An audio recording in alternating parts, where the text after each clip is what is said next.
एक अंतिम पूर्व पक्ष है ये।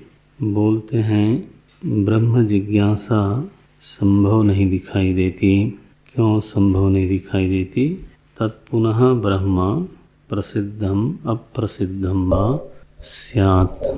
ब्रह्म प्रसिद्ध है अथवा अप्रसिद्ध है, माने ज्ञात है अथवा अज्ञात है। प्रसिद्ध का अभिप्राय यही है। सिद्धम लोक में, लोगों के ज्ञान में वो सिद्ध है या असिद्ध है, ये है अर्थ। तत्पुनः ब्रह्म प्रसिद्धम अप्रसिद्धम वा स्यात्। इसमें समस्या क्या है?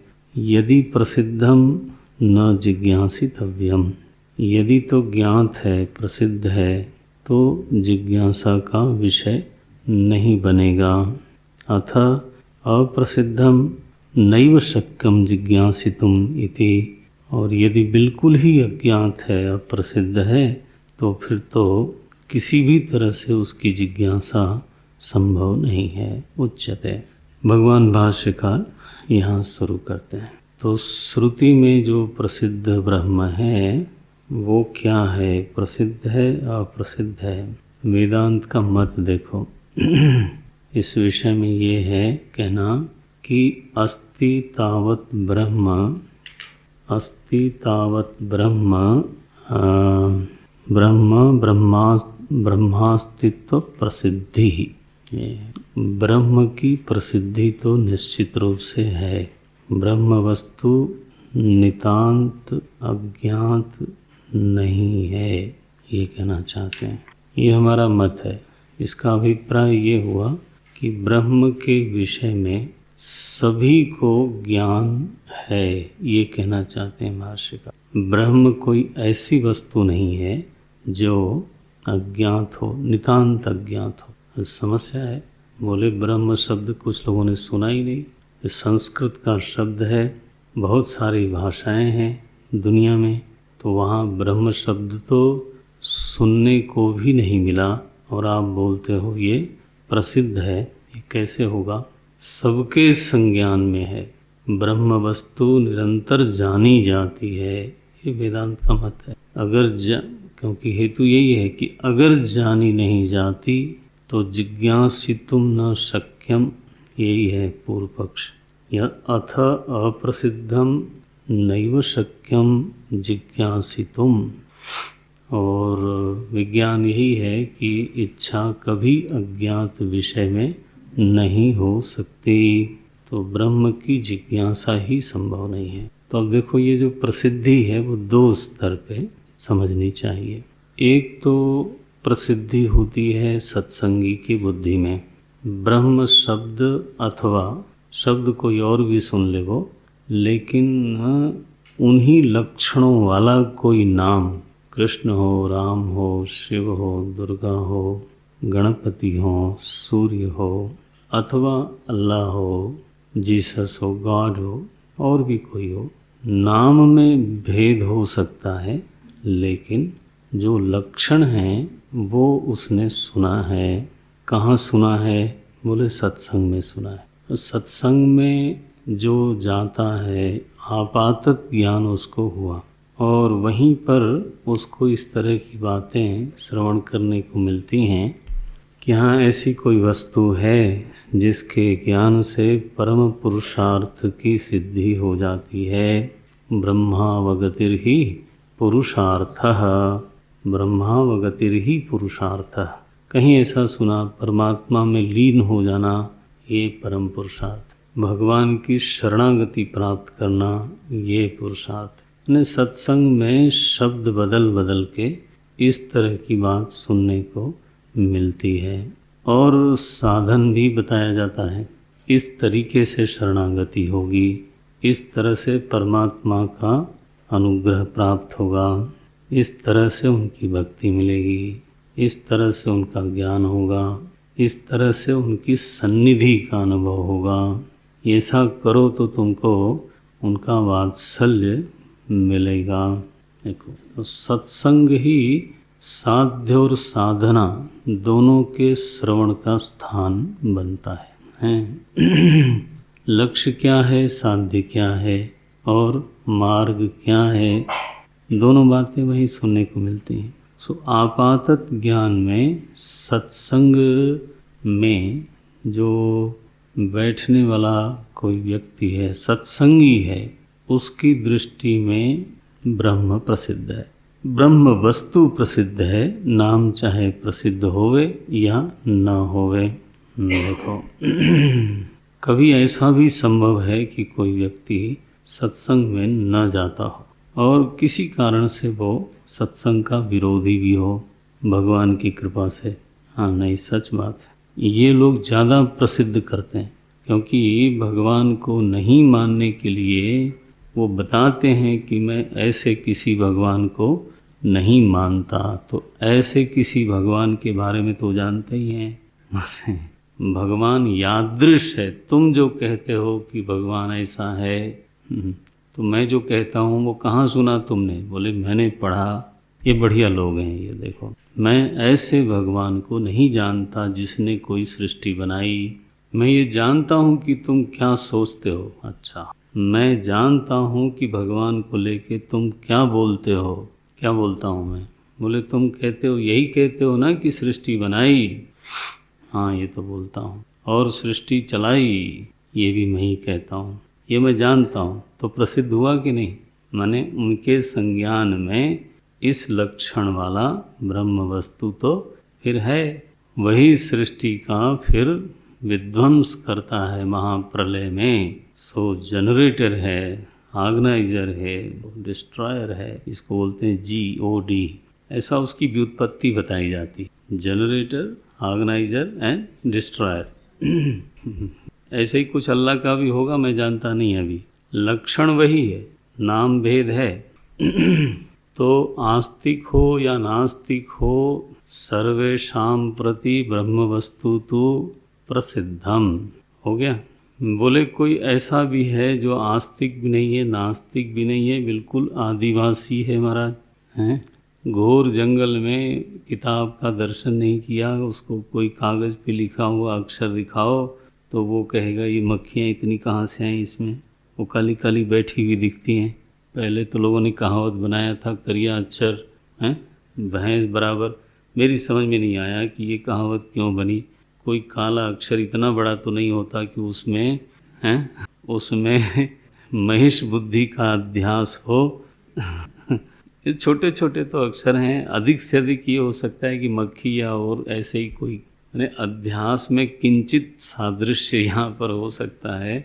तो ऐसे लोग हैं, उनके लिए ब्रह्म प्रसिद्ध है कि नहीं है? तो उनके लिए भी प्रसिद्ध है।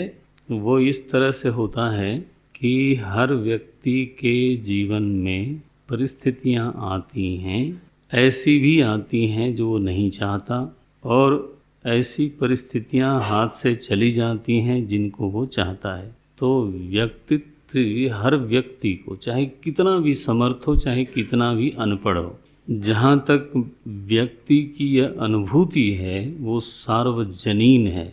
वांछित से वांछित परिस्थिति जिसको हम पूरे जोर से पकड़ना चाहते हैं वो हाथ से सरकती हुई दिखाई देती है, और अवांछित परिस्थिति जिसको पूरे जोर से हम रोकना चाहते हैं वो आती हुई दिखाई देती है। ऐसा कोई मनुष्य है नहीं, हो सकता नहीं, जिसके जीवन में ये घटना नहीं घटती हो। इस घटना के परिणाम स्वरूप बुद्धि में एक व्याप्ति उभरती है कि मैं ही परिस्थिति का नियामक नहीं हूँ। यदि मैं होता तो दुखद परिस्थिति को मैं कैसे नहीं रोक सकता था, या सुखद परिस्थिति को मैं कैसे नहीं रोक पाता। तो मई नियामकत्व नास्ति, मुझ में परिस्थिति का नियामकत्व नहीं है। ये बिल्कुल सहज, स्वाभाविक, सार्वजनीन, सार्वभौमिक अनुभव है। इसके लिए पढ़ाई लिखाई नारायण हेतु नहीं है।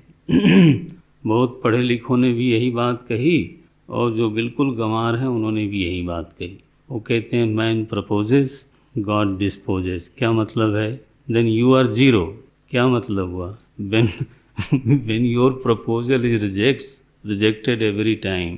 परिस्थिति नियामकत्व अपने में नहीं है, लेकिन फिर परिस्थिति तो आती है, तो नियामकत्व कहाँ है? इति जिज्ञासा भवति एव। देखा, इसलिए नास्तिक होना ये सब फालतू बातें हैं। माने ये केवल एक दंभ है, या कई बार ऐसा भी होता है कि व्यक्ति स्वयं जानता नहीं कि मैं नास्तिक नहीं हो सकता। तो नियामकत्व कहाँ है? बोले राज्य में है, राजा में है, इकॉनमी में है। भौतिक धरातल पर लोग ऐसा समझते हैं कि परिस्थितियाँ सिस्टम के कारण चलती फिरती बनती बिगड़ती, लेकिन जब सारे सिस्टम होने के बावजूद चीज़ें फेल होती दिखती हैं, तब मन में कहीं न कहीं वो कह उठता है कि कोई है जिसमें परिस्थिति का नियामकत्व है। उसको मैंने नहीं देखा, उसको मैं सीधे नहीं जानता, लेकिन कोई है।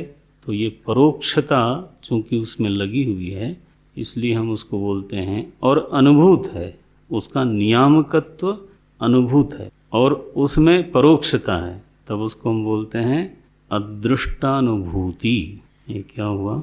अदृष्टानुभूति। यह ईश्वरानुभूति है प्रत्येक प्राणी की। अब उस अदृष्ट का कोई नाम रखता है, चाहे जो रख ले, और उस अदृष्ट का कोई सिंबल बनाता है, चाहे जो बना लो, पेड़ को बना लो, नदी को बना लो, किसी शिला को बना लो, हैं? फिर उस शिला को जाके रोली चंदन लगाते हैं। ये आदिवासी भी करता है कि नहीं करता? तो उसी अदृष्ट प्रतिनिधि के जरिए वो उस अदृष्ट को रिझाना चाहता है।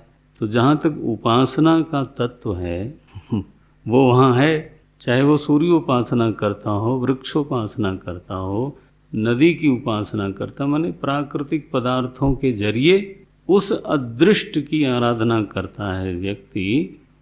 जो अदृष्ट उसकी और सबकी परिस्थिति का नियामक है। चाहे इस तरह से वो शब्दों में बोल न पावे, लेकिन उसकी अनुभूति यही है। विचार कर, इसलिए ब्रह्म वस्तु, ब्रह्म नाम भले प्रसिद्ध न हो, लेकिन ब्रह्म वस्तु प्रसिद्ध है। और इसलिए अनादि काल से मनुष्य जाति में ईश्वर जिज्ञासा का विषय है, चर्चा का विषय है। ये किसने चर्चा शुरू करी? खुद ही मनुष्य ने शुरू करी। अज्ञात की चर्चा होती है? अज्ञात की कभी चर्चा होती है? डिबेट का विषय है। ईश्वर को लेके शास्त्रार्थ हुआ, डिबेट हुआ, है नहीं है तो ऐसा है, नहीं है तो ऐसे नहीं है। दुनिया भर में इतनी पढ़ाई लिखाई सब हो गई, लेकिन आपको कहें कि इस प्लानेट के ऊपर, धरती के ऊपर लगभग सभी मनुष्य ईश्वर शब्द से अथवा उस कॉन्सेप्ट से they are fully aware whether they accept it और नॉट। ये एक सच्चाई है। इसलिए ये बोलो मत, ये मत बोलो कि ये अप्रसिद्ध है, ये अज्ञात है। इतने पर भी अगर नहीं समझ में आता, मैंने नहीं समझने वाली कोई बात ही नहीं है ही है। लेकिन एक और बात, 3 बात हमने बोली। सत्संगी की बुद्धि में प्रसिद्धि 1, फिर नास्तिक की बुद्धि में प्रसिद्धि 2, फिर जो बिल्कुल सुदूर आदिवासी है उसकी बुद्धि में प्रसिद्धि का तरीका 3। ध्यान देते जाना, हम कोई अनऑर्गेनाइज नहीं बोलेंगे, वो क्रम बना हुआ होता है। अब चौथा है, चौथा क्या है? ये अभी हम भाष्य पर आते हैं। चौथा है, चूंकि ब्रह्म आत्मा है, ये एक सच्चाई है, तो आत्मा सबको प्रसिद्ध है। चूंकि देखो, ये वाक्य मत गड़बड़ाना, इधर उधर करोगे तो अर्थ शायद बदल जाए। चूंकि ब्रह्म आत्मा है, यह एक सच्चाई है। ये भी लिखो आप, लिखना हो तो, यह भी एक यथार्थ है, सच्चाई है। तो आत्मा की प्रसिद्धि वास्तव में ब्रह्म की ही प्रसिद्धि है। और तुम बताओ ऐसा कौन प्राणी है जिसको आत्मा प्रसिद्ध न हो? ये 4 तरह से विचार होता है। कौन ऐसा है जो कहता है न अहम अस्मि? बल्कि पूछा जाता है कि तुम अपने बारे में विचार करो, अपने को जानते हो, तो हो सकता है वो आपके ऊपर हंस दे कि बताओ, ये भी कोई पूछने की बात है। मैं दुनिया को शायद जानता भी होऊंगा, नहीं भी जानता होऊंगा, लेकिन जहाँ तक अपनी बात है, मैं तेरे सामने खड़ा हूँ, ऐसा बोलेगा। आप गए उसको आत्मज्ञान समझाने, वो कहता है मैं तो अपने को जानता ही हूँ, साक्षात खड़ा हूँ। ये तो पहला प्रतिपादन हमारा यही है कि ब्रह्म प्रसिद्ध है, वेदांत का दृढ़ मत है। और बोले चूंकि जगत ब्रह्म ही है, क्या भाई, चूंकि जगत ब्रह्म ही है और जगत प्रसिद्ध है, इसलिए ब्रह्म प्रसिद्ध ही है, ब्रह्म जगत रूप से प्रसिद्ध है। ऐसे बोलते हैं दृग्दृश्य वेग में है विकृतत्वेन भासते। ऐसे भाई या शक्ति तद्वसात ब्रह्म विकृतत्वेन भासते, ठीक है। तो जो आवरण शक्ति है उसने ब्रह्म और जगत के भेद को ढक दिया है। इसलिए देखो क्या बोलते हैं वहाँ, ब्रह्म भासते, ये नहीं कहा उन्होंने जगत भासते, क्या बोलते हैं, ब्रह्म भासते किंतु विकृतत्वेन, ब्रह्म विकारी रूप से भासता है। गनीमत है कि भासता तो है, अब गलत तरीके से भासता है तो ठीक कर लो आप, लेकिन भासता है। सो अस्ति तावत ब्रह्म, कैसा है ब्रह्म, नित्य। ये देखो आदिवासी का भी ब्रह्म यही है, वो कोई आज तक धरती का ईश्वरवादी व्यक्ति ये नहीं कह सकता कि हमारा ईश्वर अनित्य है। बोले तुम जानते हो, बोले जानता हूँ, क्या मतलब है, ईश्वर कहीं मरता है या कोई आदमी है क्या वो कि मर गया। लो उससे पूछा जाए नित्यता का क्या मतलब है, कैसे नित्य है, प्रतिपादन करो, संभव है ये संभव ना हो। लेकिन वो कोई ये थोड़ा बोलेगा कि हमारा अल्लाह मर जाता है, क्या कौन बोलेगा। बोले हमारे गणेश जी का जयंती तो हुई, लेकिन बोलो कोई है ऐसा धरती पर जो, बोले कृष्ण भगवान का तो अवसान हो गया, वो तो कोई मनाता नहीं है। लेकिन भागवत में लिखा स कृष्ण क्वापिनो गतः, भक्ति को नारद जी जब समझाते हैं कहते हैं क्यों रोती हो, कृष्ण कोई आदमी थोड़ो है कि चला गया, वो तो यही है, स कृष्ण क्वापिनो गतः, कहीं नहीं गया। लो सो सबके विश्वास में ये बात बैठी हुई है नित्य। देखो अस्ति तावत ब्रह्म नित्य। कोई कहता है हमारा परमात्मा अशुद्ध है, शुद्ध बुद्ध मुक्त, बोले नहीं हमारे मालिक साहब खुद ही फंसे हुए हैं। कौन ईश्वरवादी ये बात कहेगा, मुक्त, ये बुद्धि में कहाँ से ये बात आई, इसने पढ़ा नहीं वेदांत, फिर भी कहता है भगवान हमारे नित्य मुक्त हैं और हर दिल की बात जानते हैं, नित्य जड़ नहीं है। कहाँ से अनुमान करता है मालूम नहीं। हर आदमी को ऐसा लगता है कि मैं अपने मालिक साहब से कोई बात उनके सामने सब जाहिर है, गुड। कहाँ बैठ के देखते हैं, बोले वो मालूम नहीं। कहाँ बैठ के देखते हैं ये पक्का पता नहीं। किस आँख से देखते हैं, उस आँख पर कोई पलक वलक है कि नहीं है, पलक होती तो झपकती, बिना पलक वाली आँख का क्या मतलब है। ये पूरी में चक्का डोला बना दिया महाराज, चक्का डोला, इतनी बड़ी बड़ी आँख कर दी महाराज, क्यों, कोई छिप ही नहीं सकता।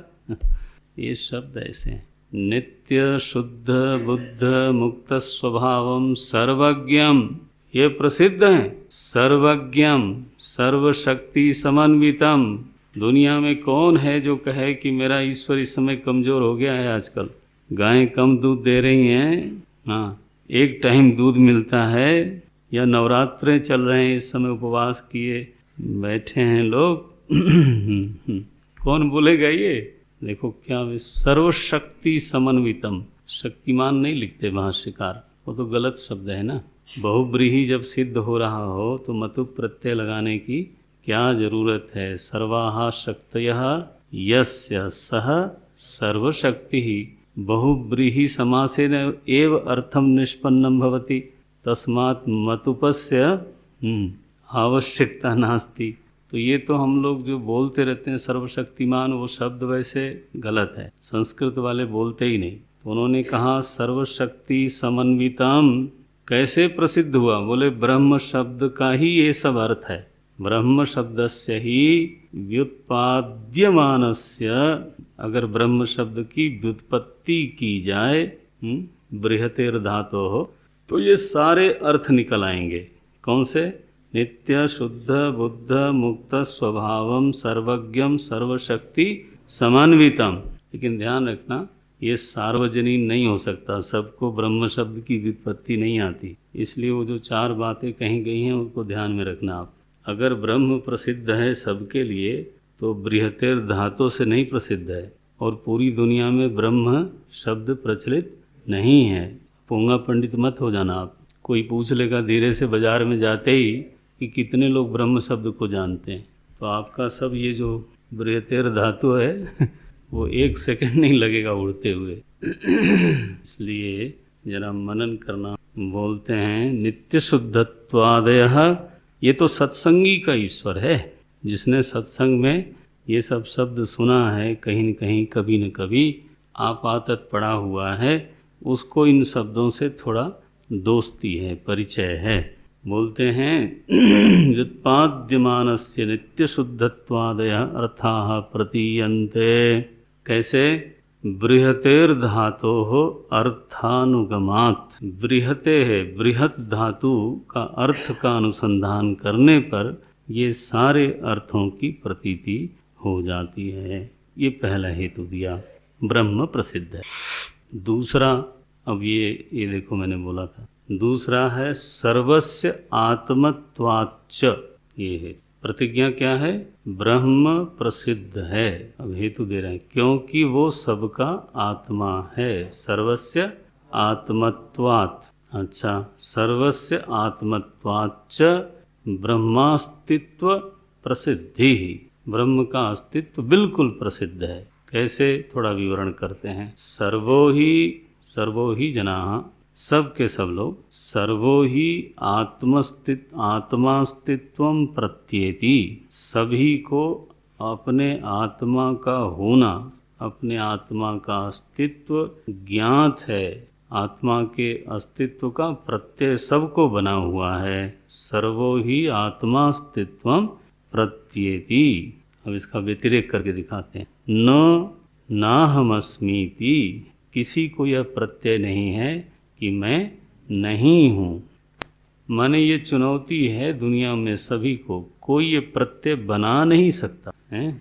ये प्रत्यय उठता नहीं है, बनाया नहीं जा सकता, सोचा ही नहीं जा सकता। माने कोई ये सोच के दिखा दे, बोल के नहीं, सोच के दिखा दे कि मैं नहीं हूँ, तो क्या बन के सोचेगा?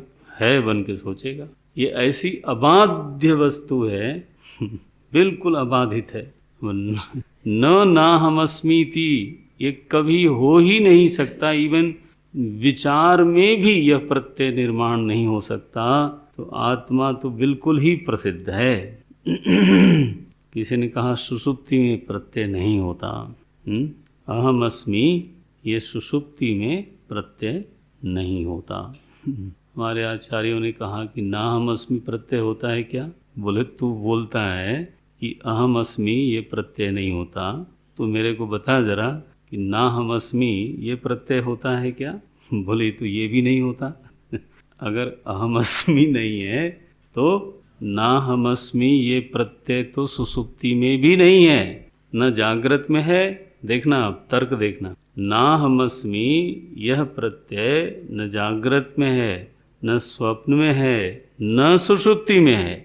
अगर थोड़ी देर के लिए हम तुम्हारी बात मान भी लें कि सुषुप्ति में अहम अस्मि प्रत्यय नहीं है, थोड़ी देर के लिए मानते हैं, सच्ची नहीं है ये, तो ना हम अस्मि तो अवस्था त्रय में नहीं है। जो प्रत्यय ही नहीं बना न बन सकता है, उसको लेके क्यों बात करते हो? अहम अस्मि यह प्रत्यय तो सुषुप्ति में है, केवल तन्मयता के कारण उसका भान नहीं है। बोले अगर वहाँ प्रत्यय ये नहीं होता तो ये स्मृति नहीं हो सकती कि मेरी 3 अवस्था है। मम संबंध बिना अहम के होगा क्या? तुम क्या बोलते हो? मेरी 2 अवस्था है कि 3 है? तो किस मैं की वो फिर तीसरी अवस्था है? जागृत में तो अहम है, तो मेरी जागृत, मेरा स्वप्न, और फिर सुषुप्ति में मेरा कैसे लगा दिया तूने, जब वहाँ अहम वृत्ति ही नहीं है तो? और प्रत्यभिज्ञा से जो यह बात सिद्ध होती है, अहम स एव, मैं वही हूँ जो सुप्त पूर्व था। नहीं, कहने का ढंग सीखो। जो सुप्त पूर्व मैं था वो सुप्त पश्चात मैं हूँ। तस्मात् मध्य न नष्टः। ठीक है, सोने के पहले जो मैं था, सोने के पश्चात वही मैं हूँ, तो मध्य में मैं नष्ट नहीं हुआ, नष्ट वस्तु का उदय फिर से नहीं हो सकता, इसलिए मध्य अहम मैं था नारायण ये बनता है। इसलिए नाहम अस्मि की बात मत करो। अहम अस्मि यदि सुसुप्ति में तुम्हें मालूम नहीं पड़ता तो उसका कारण खोजो, लेकिन नाहम अस्मि मालूम पड़ जाए ऐसी कोई अवस्था है नहीं, बनाई नहीं जा सकती। प्राकृतिक रूप से तो नहीं ही है, बनाई भी नहीं जा सकती। ये है स्थिति। इतना अबाध्य सत्य है ये। न केनापि प्रमाणेन बाध्यते अवस्थया प्रकृत्या च। तो अबाधितत्वम सत्यत्वम, जो अबाधित है उसी का नाम सत्य होता है। न नाहमस्मीति, ये शब्द बहुत बढ़िया है। अहम अस्मि से ज्यादा ताकतवर शब्द है। न नाहमस्मीति, ये प्रत्यय तो कभी बना ही नहीं। सर्वो ही आत्मास्तित्वम प्रत्येति न नाहमस्मीति। यदि ही दिखाते हैं, यदि ही न आत्मा अस्तित्व प्रसिद्धि स्यात्, यदि आत्मा का अस्तित्व प्रसिद्ध नहीं होता तो सर्वो लोको नाहमस्मि इति प्रतीयात्, तो सभी लोगों को प्रत्यय क्या उठता, न अहम न अहम और ये कैसा प्रत्यय है जो आज तक किसी के अंतःकरण में उदित हुआ ही नहीं। ठोंक के बोलने वाली। यदि आत्मास्तित्व, यदि ही नात्मास्तित्व प्रसिद्धि स्यात् सर्वो ही लोको नाहमस्मीति प्रतीयात्। इसलिए आत्मा तो प्रसिद्ध ही है। फिर अगला आत्मा च ब्रह्म, तो आत्मा तो ब्रह्म है, इसलिए आत्मा की प्रसिद्धि माने ब्रह्म की प्रसिद्धि। ये आत्मा च ब्रह्म यदि तरही, अब हो गया, सिद्ध हो गया। क्या सिद्ध हुआ कि ब्रह्म प्रसिद्ध है। अब इसके ऊपर पूर्व पक्ष, यदि तरही लोके ब्रह्मात्मत्वेन प्रसिद्धम अस्ति, तब तो लोक में ब्रह्म आत्मा के रूप में प्रसिद्ध ही है। सभी को प्रसिद्ध है, चींटी को भी प्रसिद्ध है। बोले यस, ध्यान रखना, ब्रह्म की आत्म प्रसिद्धि चींटी को भी है। वो भी कहेगी मैं हूँ, ये प्रत्यय वहाँ भी नहीं जा सकता। इसलिए हमने विभाग किया, सत्संगी का, नास्तिक का, आदिवासी का। अब आखिरी बोला था मैंने आत्म रूप में प्रसिद्धि, और पांचवा बोला था हमने जगत रूप में ब्रह्म की प्रसिद्धि। प्रसिद्धि कैसे नहीं है, ये कोई एकदम अनजाना अज्ञात का ज्ञान थोड़ो है। पंचधा प्रसिद्ध है। बोलते हैं यदि तरही लोके ब्रह्मात्मत्वेन प्रसिद्धम अस्ति, बोले तब तो ब्रह्म आत्म रूप से प्रसिद्ध ही है लोक में। तो ततः, इसलिए ज्ञातम एव, तब तो ज्ञात है, सिद्ध नहीं है बल्कि प्रसिद्ध है। तो ज्ञातम एव, ज्ञात है। बोले हाँ ज्ञात है। तो बोले फिर अजिज्ञास्यत्वम पुनः आपन्नम, तो फिर तो वो अजिज्ञास्य रहा। जब ज्ञात है तो उसकी जिज्ञासा क्या कर। अप्रसिद्ध है तो जिज्ञासा का विषय नहीं है, प्रसिद्ध है तो जिज्ञासा का विषय नहीं है। अब बोलते हैं ना, तुमको ऐसे नहीं सोचने में थोड़ा सिधाई ले आओ। क्यों बोलते हैं तद विशेषम प्रति विप्रतिपत्ते है, ये हेतु। ज्ञात होने पर भी तद माने प्रसिद्ध ब्रह्म। अब ऐसे बोलो, तद विशेषम प्रति, उस प्रसिद्ध ब्रह्म के विशेष ज्ञान के प्रति, ये तो सामान्य ज्ञान हुआ, विशेष ज्ञान के प्रति विप्रतिपत्ति है। चूं विप्रतिपत्ति माने विरुद्ध ज्ञान, विविध ज्ञान, विविधा प्रतिपत्ति ही, विरुद्धा प्रतिपत्ति ही इति विप्रतिपत्ति ही। ये विप्रतिपत्ते है, आत्मरूप से भी प्रसिद्ध होने पर भी सामान्य ही ज्ञान है, विशेष में विविधता है, विशेष में ढेर सारी मान्यताएं हैं। तो विप्रतिपत्ते है। अब दिखाते हैं क्या क्या मान। बोले सबसे पहले जो बिल्कुल शास्त्र ज्ञान शून्य प्राकृतिक लोग हैं, अंतिम शब्द लिखा है रत्न प्रभा में, शास्त्र ज्ञान शून्याः प्राकृताः। नारायण नारायण, ये बिल्कुल शून्य शून्य लोग हैं, रॉ मटेरियल।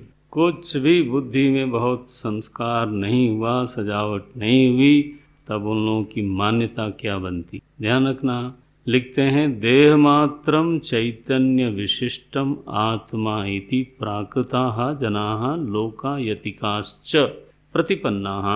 लोक में जो व्याप्त मत है बिना विचारे, इसको बोलते हैं लोकायतिकाः।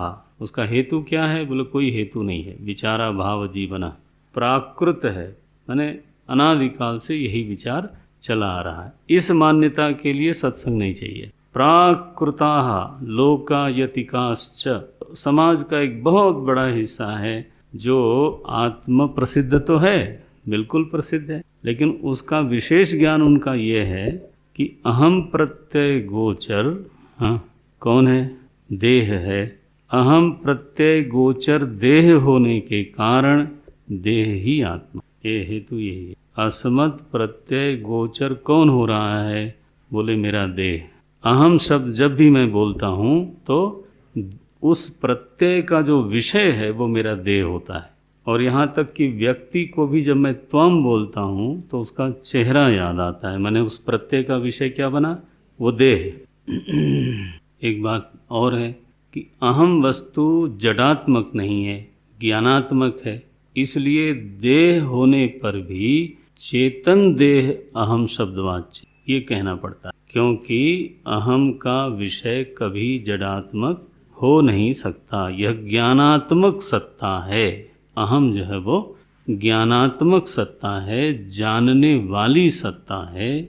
इसी को फील होता है, इसी को सुख दुख होता, इसी को अच्छे बुरे के रूप में समझ होता। इसलिए तो चैतन्य जरूर है। बोलते हैं देह मात्रम चैतन्य विशिष्टम। देखो चैतन्य विशिष्ट न बोले नहीं बनेगा। देह मात्रम चैतन्य विशिष्टम आत्मा इति। नारायण नारायण। अब दूसरे लोगों ने कहा, अब ये देखो ये मत कहाँ से आया? इंद्रियाणी, ये वेदांत में आपने पढ़ा है, ये सब वाक्य यहीं से लिया गया था। इंद्रियाणी एव चेतनानि आत्मा इति अपरे। तो देह मैं हूँ ये तो समझ में आता है, लेकिन इंद्रियाणी मैं हूँ ये आपको लगता है कभी? कहीं सुना है आपने किसी के मुख से? कितना भी बेवकूफ़ हो, आज तक तो मैंने सुना नहीं कोई कहे कि मैं इंद्रियां हूँ, मैं यह हूँ ये सुना है। राधे श्याम। अहम अपि न श्रुतवान। लेकिन ये मत जो है वेदांत सार में भी आया, और अब तो भगवान भाष्यकार की स्वयं की लेखनी से आ गया। अपर चार वाक करके वेदांत सार में बोला इंद्रियाणी चेतनानि आत्मा इति अपरे। अच्छा क्या मतलब है इसका? क्यों तिवारी जी क्या मतलब? ये तो आत्मा कह रहा है, अलग थोड़ा कह रहा है। ये तो कह रहा है कि इंद्रियां ही मैं हूँ। ये जो अश्रुत प्रत्यय है, अकल्पित प्रत्यय है, उसका उल्लेख क्यों होता है? मनुष्यों हम ये बात तो समझ में आती है, लेकिन यह प्रत्यय तो बिल्कुल ही अश्रुत है। फिर इसका उल्लेख, ये पक्ष ही कैसे बनेगा? ये बनेगा ज्ञानाश्रयत्वात्। हेतु क्या बनेगा? ज्ञानाश्रयत्वात्। जब पहले ने कहा कि मैं देह हूँ, तो उसको ये लगता है कि ज्ञान का आश्रय कौन है? देह है, देह है। ज्ञान कहाँ रहता है? देह में रहता है। अरे नर्व्स में रहता है, स्किन में रहता है, ऐसे बोलते हैं लोग। वही सेंस करता है। होता कहाँ है ज्ञान? ब्रेन में। ये कहाँ है? देह में। देखो तो जब अब इस तर्क को समझ लेना, ज्ञानाश्रयता जहाँ है वह आत्म शब्द वाच्य है। नियम बना, ठीक है ना? जहाँ पर आपको अपनी बुद्धि से ज्ञान का आश्रय मालूम पड़ता है, वहीं आप कहते हो यही रहा आत्मा। तो जब किसी ने कहा कि ज्ञान का आश्रय देह है, तो वो एक हद का, एक सीमा का सच है। उससे ऊपर की सीमा का सच ये है कि नहीं नहीं नहीं, देह तो इंद्रियों के रहने का स्थान है, ज्ञान का आश्रय इंद्रियां हैं, न कि देह है। बना? इंद्रियाणाम आश्रयो देह न तो ज्ञानाश्रयः, ज्ञानाश्रयाणि तो इंद्रियाणि। चेतनानि लिखते हैं। कारण क्या है? क्योंकि आत्मा कभी जडात्मक नहीं हो सकता, तो ज्ञान के पीछे पीछे तो दौड़ना ही है। अहम के अनुसंधान का मतलब क्या हुआ? ज्ञान के पीछे पीछे जाना कि ये ज्ञान कहाँ है, कहाँ से हो रहा, किस अधिकरण में है, इसका आश्रय, ये जानने वाला कहाँ बैठा है। तब बोलते हैं इंद्रियाणी चेतनानी आत्मा इति अपर। तीसरे ने अब जाके कहा कि नाना, ये ठीक है कि ज्ञानाश्रय जो है इंद्रियां हैं, लेकिन ये अनेक होने से सुसंगत नहीं लगता, क्योंकि ज्ञान का आश्रय अहम पदार्थ एक लगता है और ये इंद्रियां अनेक हैं, यह अनुभव विरोध। यह सही है कि ज्ञान का स्रोत इंद्रियां बनती हैं, ये सही है, लेकिन ज्ञान का आश्रय इंद्रियां ही हैं, ये बात जमती नहीं है। अहम 5 नहीं है, अहम पदार्थ एक है, इसलिए कोई ऐसा अहम अर्थ होना चाहिए जो एक हो और इन 5 से संबद्ध हो। तब उन्होंने कहा मन इति अन्ये, अब आए मन। देखो इसमें हेतु है, मनन का पदार्थ यही है कि मन में आत्मबुद्धि है, वो केवल इसलिए क्योंकि मन ज्ञान का आश्रय लगता है, मन में ज्ञान की आश्रयता भासती। मन इति अन्ये। अब देखो बुद्धि विज्ञान मात्रम, ये आए बौद्ध लोग। यहाँ तक चार्वाक में ही भेद था, ये सब चार्वाक मत ही है। अब इन्होंने कहा बुद्धि, विज्ञान माने बुद्धि, विज्ञान मात्रम। ये मात्रच प्रत्यय क्यों लगा दिया? मात्रच प्रत्यय इसलिए लगाया क्योंकि न तो मैं देह को मानता हूँ, देह को आत्मा नहीं मानता सो नहीं, देह को ही नहीं मानता, न देह को मानता हूँ, न देह की दुनिया को मानता, न इंद्रियों को मानता हूँ, न मन को मानता। ये देखो, ये बहुत बड़ा सूक्ष्म, और ये बड़ा सूक्ष्म उल्लेख है, मात्रम।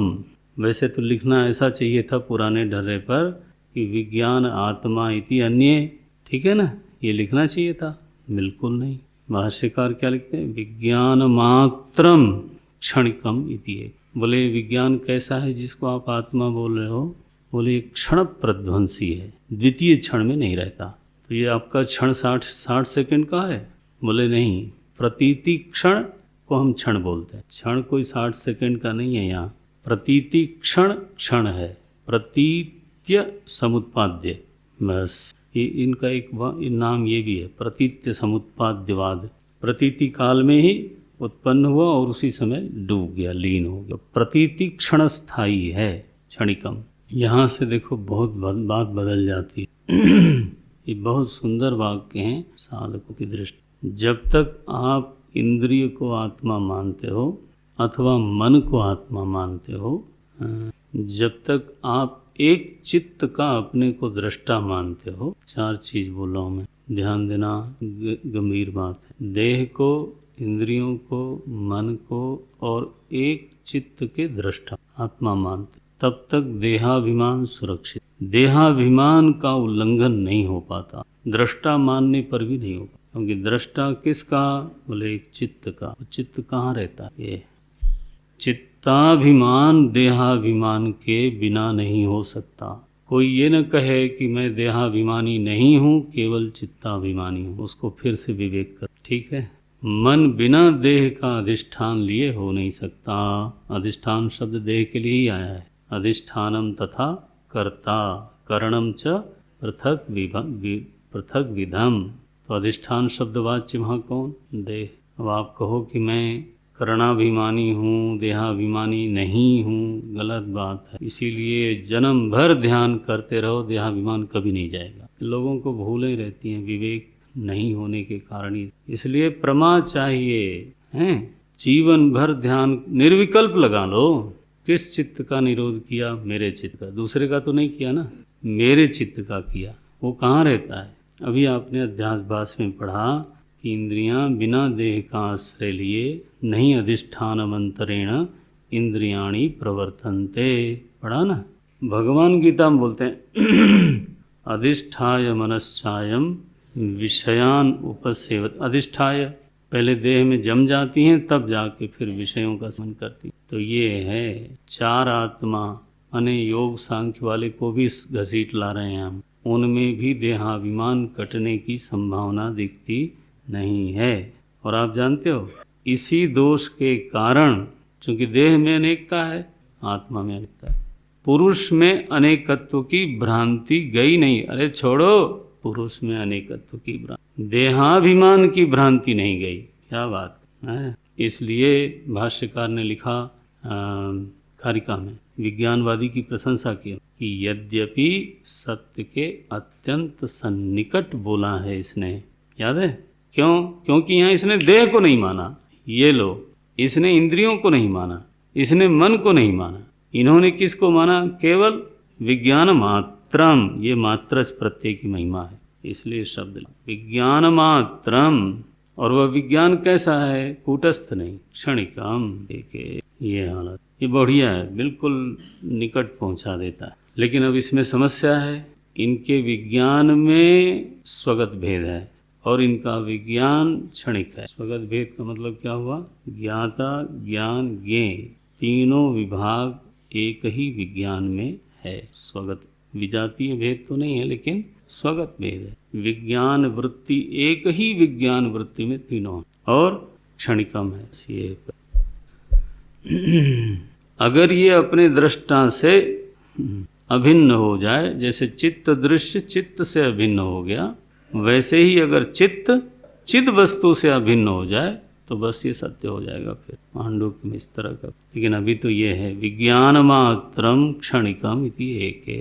दूसरे ने कहा जिस क्षणिकम की बात करते हो वो असत है। असत का मतलब है न पूर्वम न परम, पहले नहीं था, पहले बाद में नहीं रहता, इसी को क्षणिकम बोलते हो ना।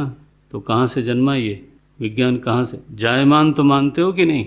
विज्ञान अगर क्षणिक है तो जायमान हुआ, कहाँ से जन्मा? आता नहीं है, असत से, क्योंकि पहले कुछ था ही नहीं। आप ही तो कहते हो पहले कुछ नहीं था, कहाँ गया? असत में जन्मा, असत से। कहाँ बोल रहे हो तुम कि ये क्षणिकम विज्ञानम अस्ति? अस्ति क्या?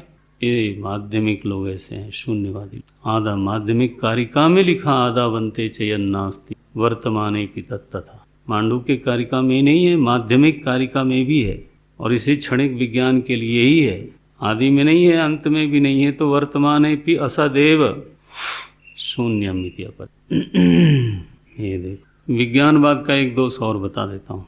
एक तो ये शून्यवाद परायण हो गया, दूसरा क्षणिकत्व और स्वगत भेद वाला है, और एक बड़ा दोष जो वेदांत में आक्षेप होता है वो होता है कि जब आप विज्ञान को क्षणिक मानते हो तो काल को प्रधान मानते हो, क्योंकि क्षण जो है वो काल का अवयव है।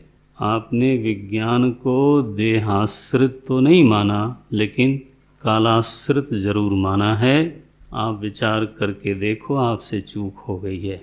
जो प्रवाह है वो कालांतर्गत होता है। संभव है देशांतर्गत न हो, संभव है देहांतर्गत न हो, संभव है देहांतर्गत न हो, लेकिन कालांतर्गत तो जरूर हो। क्षण तो अवयव है, काल उसका अवयवी है। अच्छा, मैं कोई कहने के लिए नहीं बोलता हूँ कि अपना मत, आप सोच के बताओ, बिना काल तत्व को स्वीकृति दिए क्षण की बात करके दिखाओ।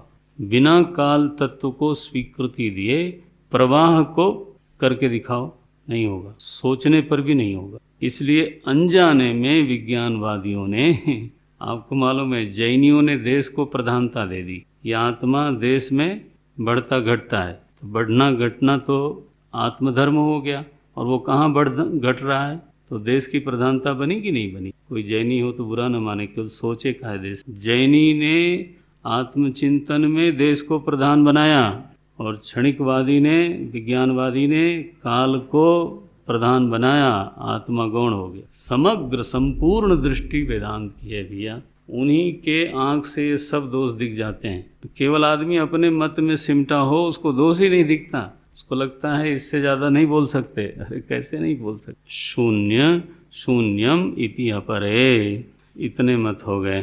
अब किसी ने कहा, ये मीमांसक लोग, मित्र लोग हमारे हैं, अस्ति देहादि व्यतिरिक्त संसारी। वाह, कौन है ये? देह में नहीं है, माने देह मात्र नहीं है, इंद्रियां नहीं है, मन नहीं है, विज्ञानात्मा भी नहीं है, देहातिरिक्त एक संसरण करने वाला जीव है। संसारी माने, हाँ, ये कर्मवशात लोक परलोक गामी, परलोक नहीं, परलोक संबंधी अधिक्रियते, याद होना, बोला था ना मैंने, शास्त्र कर्म में कौन है, परलोक संबंधी।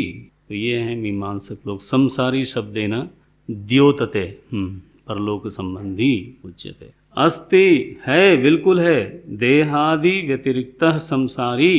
कैसा है वो? अब देखो यहाँ कामा दे दिया था, बड़ी सुविधा से दिया, ठीक किया ये, क्योंकि कर्ता भोक्ता इति अपरे, ये मीमांसक भी बोलते हैं, नैयायिक भी। कर्ता भोक्ता इति अपरे, उनका भी संग्रह कर लिया गया। अब सांख्यों की बात कर, ये भी भोक्तैव केवलम न कर्ता इति एके, ये हैं हमारे सांख्य मित्र। अब उनसे पूछा जाए, भाई निर्विशेष आत्मा में, निरुपाधिक चेतन में तुमने भोक्तृत्व क्यों स्वीकार किया? और तुम एक तरफ दृष्टा को निर्विकार भी बोलते हो, निरुपाधिक भी बोलते हो, असंग भी बोलते हो, विभू बोलते हो, भोक्तृत्व क्यों स्वीकार किया? बोले हमारी समस्या, आप सब क्या समस्या है? बोले हमारी समस्या ये है कि जड़ प्रकृति की प्रवृत्ति का प्रयोजन कौन बनेगा? जड़ में भोक्तृत्व होता नहीं, और आप अगर ये कह दो कि चेतन में भी भोक्तृत्व नहीं है, हाँ, तो प्रकृति का कोई प्रवर्तक नहीं बचेगा, तो हमारा तो सारा सिद्धांत ही ढह गया। तो आप समस्या, अरे तूने अपनी समस्या हल करने में हमारी बढ़ा दी। भोक्ता इति, भोक्तैव केवलम न कर्ता इति। बोले ये ठीक नहीं है जनाब। ठीक है, इन्होंने कहा, अब हमारा देखो, ये वेदांती का ही मत है। अस्ति तद व्यतिरिक्त ईश्वरः, कर्ता भोक्ता से भिन्न एक व्यतिरिक्त ईश्वर है, वहीं पर बैठा रहता है। द्वा सुपर्णा सैविदा सखाया। अस्ति, अस्ति तद व्यतिरिक्त ईश्वरः, कैसा है? सर्वसज्ञ, सर्वज्ञ, सर्वशक्तिरिति। देखो आया पकड़ में, सर्वशक्तिमान नहीं, सर्वशक्ति इति। सर्वशक्ति माने हैं स्वाधीन, हाँ ये बोला गया था। यहाँ शक्ति उपाधि उपहित नहीं। सर्वशक्ति कहने का, जब निरुपाधिक चेतन में सर्वशक्ति कहा जाता है, उसका अर्थ केवल ये होता है जिसमें स्वाधीनता की अनुभूति है, असमर्थता की अनुभूति का व्यावर्तन है। बोला है पहले चर्चा। इसी तरह से सर्वज्ञ शब्द में ज्ञानोपाधिक चेतन नहीं, जिसमें किसी प्रकार का ज्ञान नहीं है। सर्वं च ज्ञश्च इति सर्वज्ञ। अस्ति तद व्यतिरिक्तः ईश्वरः, ईश्वर पदेन स्वाधीनः, न तस्य अन्य ईश्वरः अस्ति। ये, और शक्ति शब्द का अर्थ है असमर्थता की अनुभूति का अभाव, अत्यंत अभाव, ये है। तो अस्ति तद व्यतिरिक्तः ईश्वरः, देखना ये वेदांत मत है, इसको ठोकना पजाना है। अस्ति तद व्यतिरिक्तः, तद व्यतिरिक्त माने तत्कर्ता भोक्ता व्यतिरिक्त। ये देह व्यतिरिक्त न कर लेना, तद शब्द अभी पीछे से आ रहा है, कर्ता भोक्ता उससे जुड़ेगा।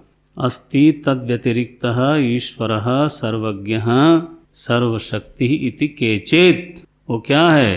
बोले आत्मा सभोक्तु, भोक्ता का वही आत्मा है। ये देखो क्या बोल रहे हैं, जो अभी भोक्ता बना बैठा है उस भोक्ता का आत्मा वो ईश्वर है। तो अभेद हुआ कि नहीं? और फिर भोक्ता क्या हुआ?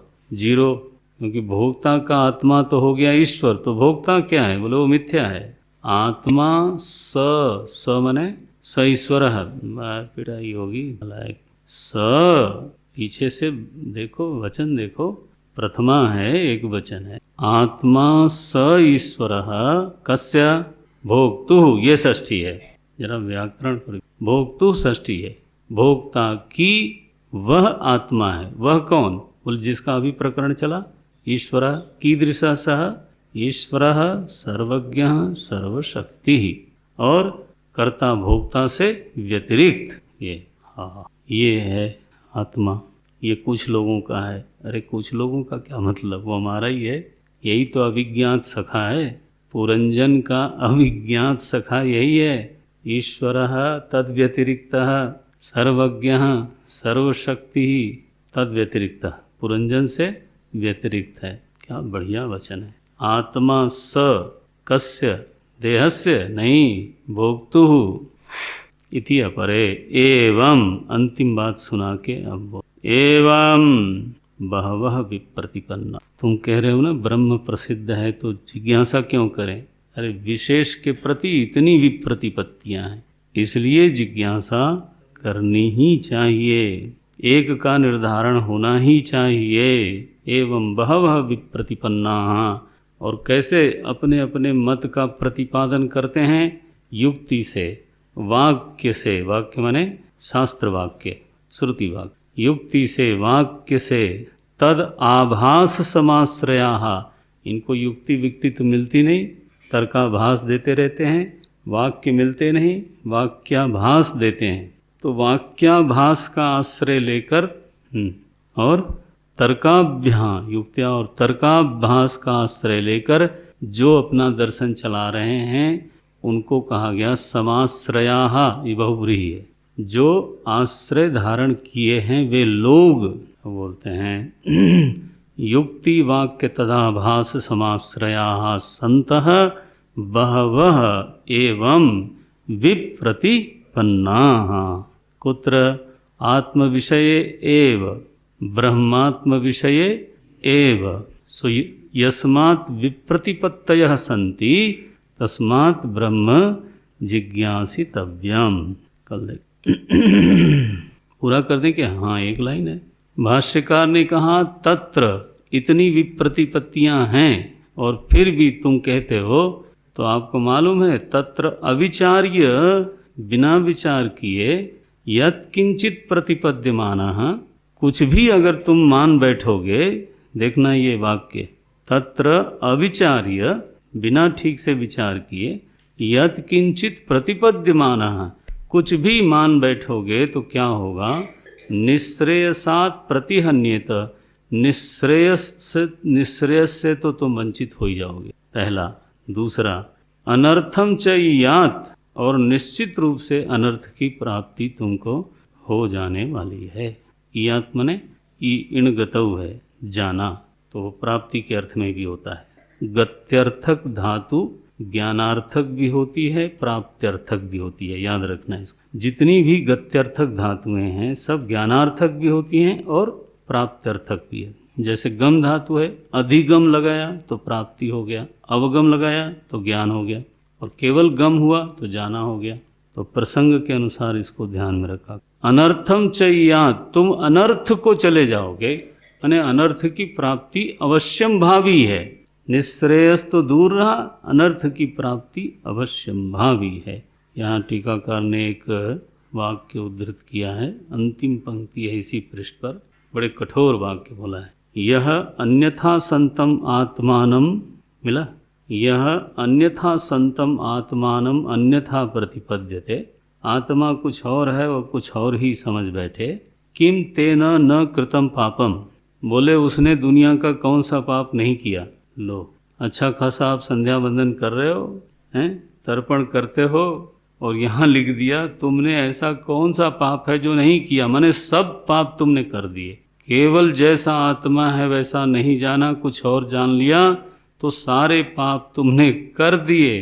कैसे? चौरेण आत्मापहारिणा, तुम चोर नंबर 1 हो। क्या चुराया? बोले आत्मा को चुरा लिया, आत्मा का अपहरण किया। श्रुति ने भी यही कहा ना, ये के चात्म हनो जनाः, ये आत्महत्यारे लोग हैं। इसलिए असुरिया नाम ते लोकाः अंधेन तमसा व्रताः तागंस्ते प्रेत्या विगच्छन्ति ये के चात्म हनो जनाः एवं अनर्थम चय्यात् तस्मात्। इसलिए भाई सीधी बात समझा करो।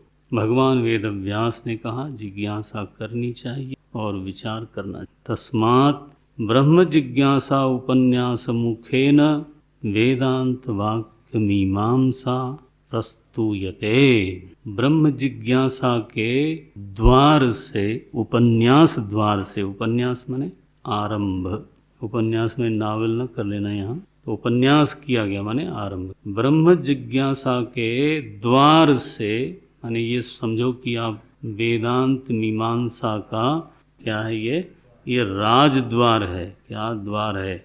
एक विधानसभा का दरवाजा बन रहा है, देखो कितना बड़ा बनता है, हैं? तो तुम सर्वोपरि हैं, राजाधिराजाधिराज वेदांत महाराज, उनके द्वार को तुम केवल द्वार बोलते हो? तो राजद्वार है, राजद्वार। वो क्या द्वार है? क्या द्वार है भाई? हैं? अथा तो ब्रह्म जिज्ञासा। बुद्धि थक गई क्या?